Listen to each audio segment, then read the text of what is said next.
today to talk about Butterfield Color's Flat Out Countertop Mix. As you can see, some of the tools that'll be needed in front of you for doing a simple application of countertops.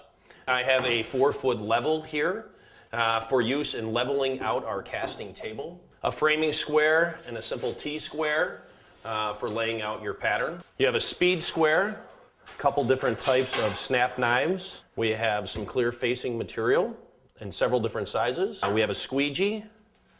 We have some two-sided tape that will be used with the rail system. You have the rails for the forming system, which come 3/4 of an inch, 1 inch, 1.5 inch, 2 inch, and 2.5 inch. The flat out polymer that's mixed with the flat out countertop mix, which is a self-consolidating glass fiber reinforced mix. In today's application, we're going to pour a couple of different countertops using the materials here. We'll describe the materials a little bit as we go. The flat out polymer is used with the flat out countertop mix. You mix 3.25 quarts of flat out polymer with a bag of flat out countertop mix, which yields approximately 5 square feet at 1 inch. The first thing you want to do is you want to make sure you have a sturdy, level surface that can be used as your casting table. It must be smooth and it must have no blemishes in it. If you had a scored line from a knife, it'll actually shadow through into your countertop. So the first thing that we're going to do, the first step that we're going to do, we're actually going to clean our casting table. So this is a simple solution of dish soap and water. We're going to use this to clean our casting table, which is extremely important. We want all the contaminants and debris removed prior to laying down the base material. We're going to use a simple squeegee to move around the material.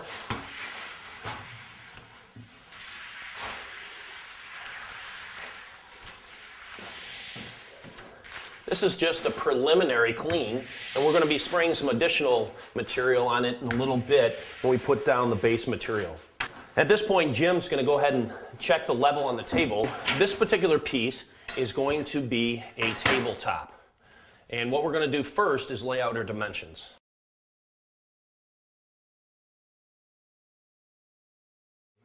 As you can see, we now have a red layout of our tabletop. Two things. First and foremost, you want to make sure your casting table, if you can have 4-sided access, you'll have much more success. Secondly is we originally laid this out in pencil to make sure that we had our dimensions correct. And then what we did is we outlined it in red pen. It's not necessary to have the pencil down first and then the red marking. What you don't want to do is just use pencil.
Okay, what we're going to do now is I'm going to go ahead and pour the material in, and then what we're going to do with our hands is we're going to agitate the material to get rid of any air pockets that you may see.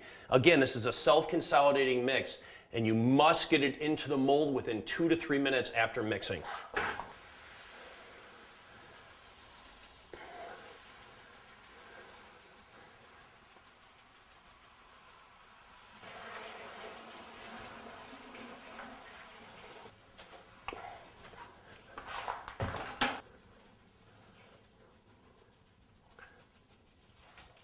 Now, a couple things to keynote.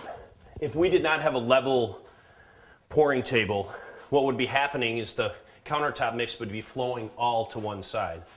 Secondly, we needed to get the second batch of material in immediately.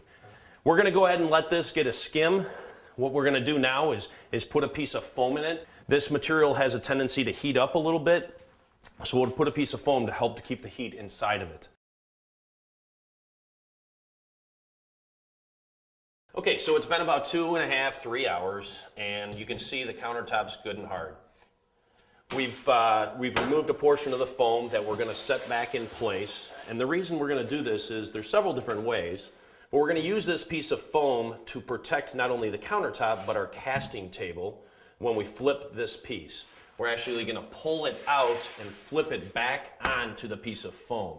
Now the reason we're doing that is because obviously we've spent some time in making this casting table. If you were to not use a piece of foam and set the countertop directly on the casting mat, you could possibly damage your casting table. And if you do so, then you wouldn't be able to pour additional countertops on top of it and you'd have to start over. So what we're going to do is Jim and I are going to lean up against the edge of our casting table. We're actually going to pull the base material and the countertop a good portion of the way off. The next thing we're going to do is flip it up on the edge. Then we're going to slide it back towards us slightly. And then very gently we're going to set it back down on its back. At this point, we'll grab the end of the base material.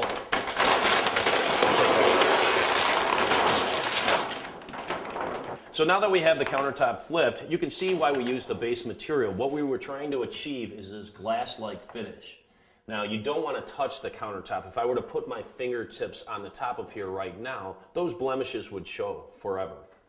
So what we're going to do is we're going to let it sit for a little while, and then we'll go ahead and come back.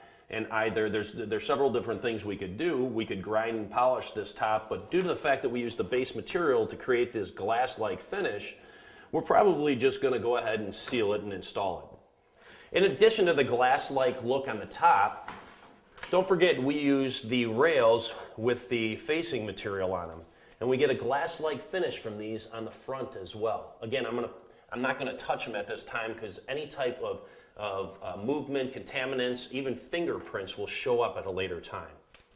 Now we're ready to strip this top as well. Again, it's been about 2 or 3 hours. And I want you to pay attention to the way the back side of this top looks. Remember, we did this cast down because what we're going to do is come back and polish it. Normally you'll get a somewhat smooth appearance on the top. Sometimes you'll get a little bit of aggregate. But for the most part, this material is self-leveling. As we mentioned, you want to have a nice level casting table. As you notice also, you have several different colors in here. What we did when we poured this countertop is we used several bags of material. So when we use the separate bags, the several bags, we used a blend of Shadow Slate Color Pack and charcoal. In some of these, we used 2 of the charcoal color packs and 1 Shadow Slate. And in some areas, you just see 2 Shadow Slate or a single Shadow Slate and a single charcoal.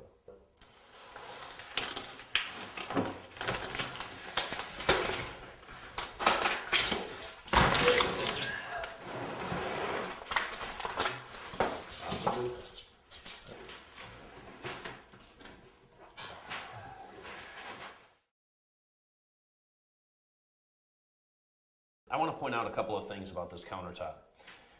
We chosen this countertop to polish it, so we poured straight on the melamine. As you notice, this is slightly more open surface. It doesn't have the glass-like sheen that you get with the base material. However, we're going to polish this top. And lastly, using our cut stone form liner out on the outside edge, we've given the look of a cut piece of stone for this top. In a little while, we'll be polishing it. As you notice also on this top, we added several different colors as I discussed earlier, and you can see that right in here. Okay, for a quick recap on what we did today with the Flat Out Countertop system. Remember, the Flat Out Countertop system can be poured in a variety of different ways, such as these 3 tops that we did today. The Flat Out Countertop system is a glass fiber reinforced mix design that is self-consolidating and can be stripped in a controlled environment in 2 to 3 hours. Firstly, we poured this countertop on a base material and gives a glass-like appearance when poured face down and flipped up. In addition, we used the forming system with the rails that has the clear facing material that allows you to get a glass-like finish on the edges as well. So for this top, There's not much more to do. All we're going to do is go ahead and seal it. On this top over here, we didn't use any base material. We used the cut stone form liner as our front edge rail. So we're going to come back and polish this in a little while. We don't have to if we like this matte appearance. And for this top over here, we used another unique material called a reflective casting mat, which is a one-time use reflective casting mat. We actually put this down on the surface.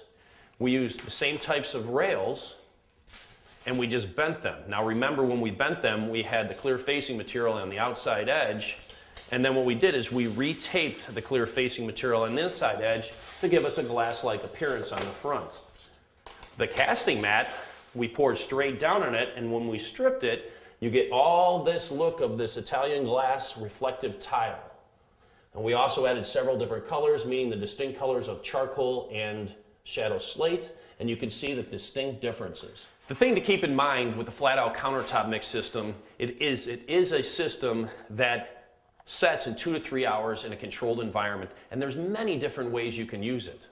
For instance, the Flat Out Countertop system can be used with these sink molds and trays. Simply take the material, pour it inside, set this on top, put a drain knockout in here, and then strip it the next day, and you have yourself a sink. Or you could simply purchase a sink and use these knockouts inside your mold, such as over here. We could have put this knockout or one of these knockouts in here, poured around it, and then the next day you could insert your sink. There are also several other accessory items, such as ashtrays, cigar trays, wine racks. So remember, there's endless possibilities with the Flat Out Countertop system. With it being a self-consolidating mix, you can pour it face down over a special base material and get a glass-like appearance in 2 to 3 hours.